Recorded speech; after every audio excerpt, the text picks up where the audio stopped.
Bankers really know how to work the Fed. Where's the countervailing power? There isn't any countervailing power. You mean I have cancer and there's nothing I can do about it? I'm serious. Well, there could be. This discourages a lot of people when you give this depressing analysis. I understand that, and I wish I could be more hopeful. And we had a president who ran on a hope platform. You've just described all the major actors in Washington. And, they are, to some degree, responsive to what happens outside of Washington, but if there's no pressure coming into Washington on this stuff, particularly given, as we've talked about, its tremendous and profound complication, then things just sort of, the status quo wins out. Well, I mean, in Washington, if you are a critic, if you're a journalist in Washington who reports the kind of on Washington the way you do, you get marginalized, right? Yes, I think you do. You're not part of Wall Street. You don't really understand what's going on. That's how they feel about it. I think that the Obama administration, all the people in it, I think they have become convinced, like a lot of people, that if they don't do what Wall Street says, terrible things are going to happen. I mean, if they try to rein in Wall Street, all of our financial business will move to the Bahamas, and we'll lose trillions of dollars. And they believe that. But as you say so astutely in this article, that happened for 20 years. 30 years. Washington did what Wall Street wanted, and we had a debacle anyway. Right. Have we learned nothing? The Stockholm Syndrome, as David puts it, is so strong that they still believe it. And, one of the things that happened here is that the bailout last year succeeded in a way too well. I mean, it worked. And TARP worked. All the actions that Ben Bernanke kept us from going over. Right. Took us, yes, it kept us from getting into a second Great Depression. And so now what we've got is big recession. There's a lot of unemployment, but it seems familiar. It's a recession. The crisis is over, and now we can go back to business as usual because, well, maybe it wasn't as bad as we thought. Memories fade. But, the same thing is going to happen again if we don't rein in the banks. Yeah, you make that point is that they've actually set up a situation in which we can repeat what happened 18 months ago. Yes. Right? The key thing that drove the housing bubble of the last decade was debt, was leverage. Banks weren't just making investments, they were borrowing huge sums of money to make investments. That's what makes a bubble bad, is huge amounts of leverage, huge amounts of debt. And betting. Right, betting with borrowed money. That's the key. The dot-com bubble, when it burst, it was not that bad. There was a recession that followed, but no banks failed. The financial system didn't melt down. The reason is because it was a bubble, but it wasn't debt-fueled. The housing bubble was debt-fueled. Because we've had other housing bubbles in the past that have failed without, the daisy chain effect. We had one in Southern California, where I live, back in the late 80s and early 90s. And it was bad for Southern California because, again, it was debt-fueled. Now, the regulations that are being pushed through Congress right now, they do almost nothing about that. I mean, they talk about derivatives. They have a Consumer Finance Protection Agency.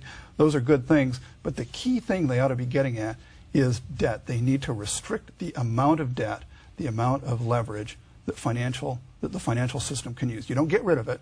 I mean, credit is the oxygen of the financial system, but you've got to limit it. And they've done almost nothing about that. And this is why? Because debt and leverage are the keys to making money. The one thing that Wall Street needs to make money is lots of leverage. They have to have that to make money. So that's the one thing that they will fight for harder than almost anything. Hard that, in fact, the regulations hardly do anything at all. Well, as you say in the piece, that the overdraft fees that they can now charge it can equal something like 10,000%. I mean, the mafia would like that, right? That's right. It's a small part of the picture, but it shows how much power they've got. What happened was overdraft fees on draft is $17. It's not hundreds or thousands of dollars. The average overdraft is $17, and it gets paid off in 5 days. And the average overdraft charge is $39. Now, do the math on that. That's a 10,000% rate of interest.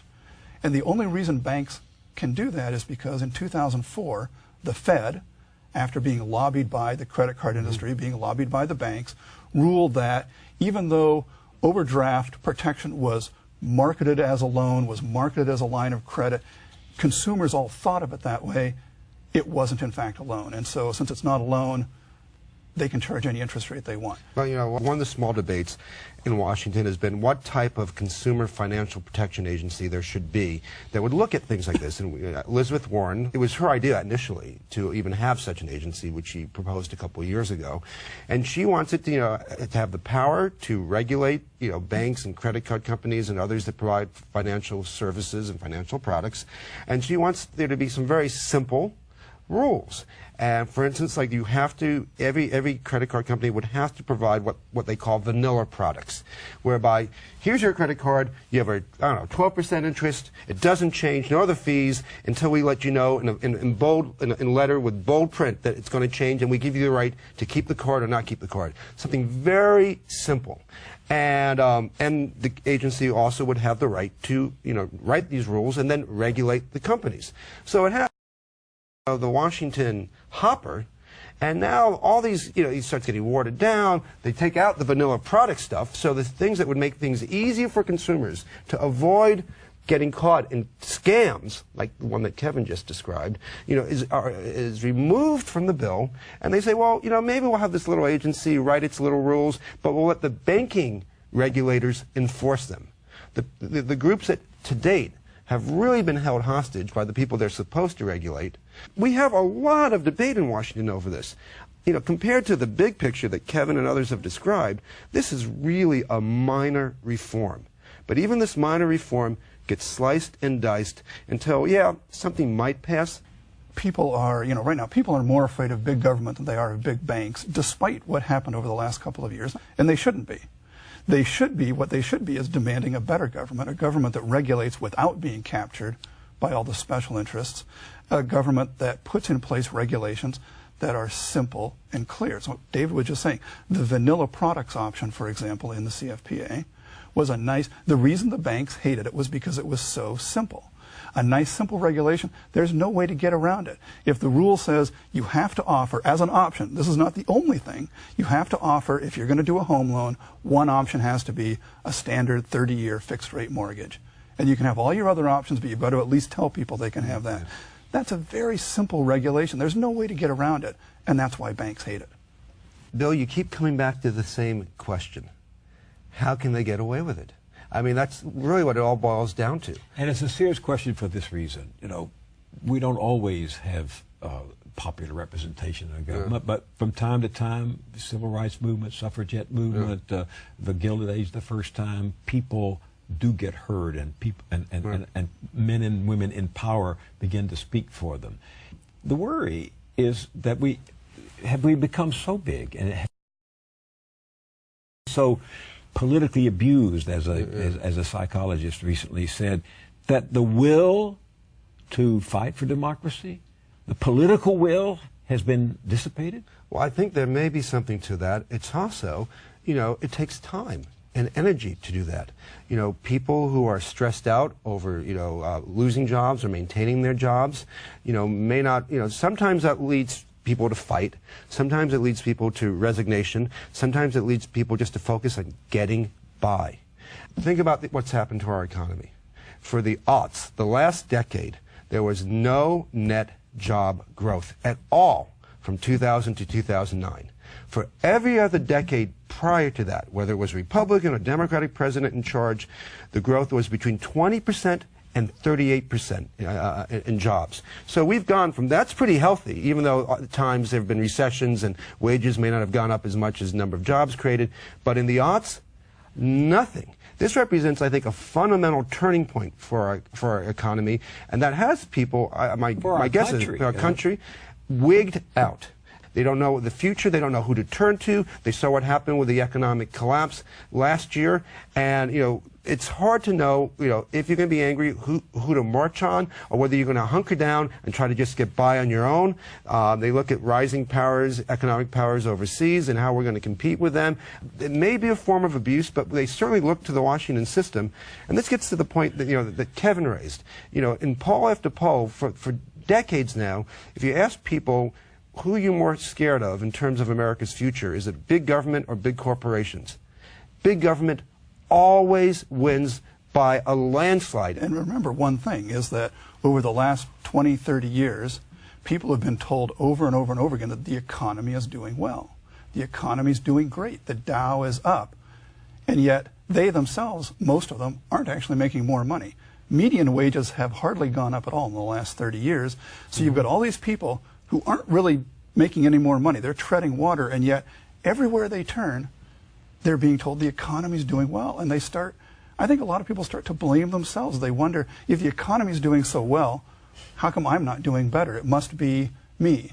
And what they don't see is, no, it's not them. It's the way the system works. Republican Congressman from Wisconsin, Paul Ryan, wrote an essay in the December issue of Forbes magazine, the title of which was Down with Big Business. What do you make of that? Well, the Democrats have to worry because there is an opening. If the Republicans looked at what see any anger out there about the economy, and they start attacking the Democrats and say one reason that this is going on is because of Democratic ties to business, and show that chart, and yes, we've had our own problems as well, it could be sort of a major shift. I don't think they're going to do that. I don't think they're smart enough to do that, quite frankly, or have the courage to do that. But that is one opening to have a major strategic change in the face of American politics. One thing that certainly the Democrats need, I think the country needs, is, President Obama really needs to take the lead on this, and he hasn't. He has been in favor of financial reform, but he hasn't really spoken out about it. He hasn't made a strategic decision that he needs to cooperate with the banks, cooperate with Wall Street, so as not to cause more panic. And this is not something like healthcare or climate change, where you can see a lot of moving parts that go together, and you can sort of understand why there's a lot of compromise in those things. Yeah. With financial reform, he could go out there and start pushing on bits and pieces of it, and even if he loses, it doesn't wreck all the rest of it. He doesn't wreck the chances of financial reform in general if he pushes on one piece and loses. But better yet, that would mobilize people. Yes. I mean, sometimes in politics, you know this, sometimes a clear loss is actually a win politically, because you draw the lines, you show people who's on what side, and you show them what you're fighting for. Someone said to me the other day, Obama has not had his Reagan moment, his defining moment. Remember in the early 80s when Reagan came to the White House, one of the first things he did was to fire the air control workers. Yeah, and it was the moment that for conservatives and a lot of independents who wanted a tough president to stand up to something. I'm not saying